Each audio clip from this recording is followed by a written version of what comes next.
Finally, async await and promise. I didn't talk about async await and promise in my function videos because I don't think it's necessary at that time.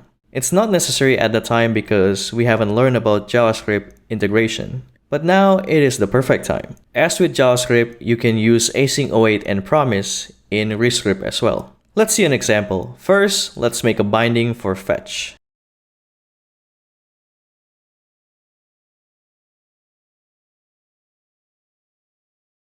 Second, let's make the binding for JSON parse.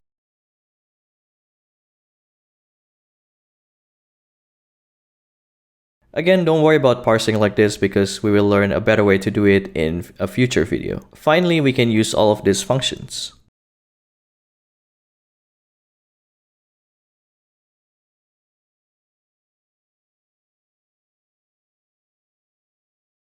So every time we annotate a function with async here, we don't need to annotate the return type with promise. Like here, we can just say what's the return type of this function. But when you see on top here, we do need the promise type in our binding. If we have a resi file, we also will need it in our resi file.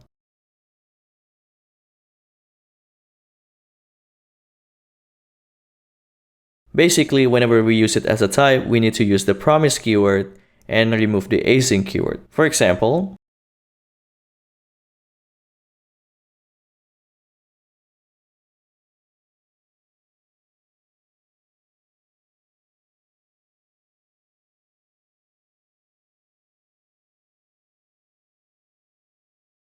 and another example, if we just inline the type,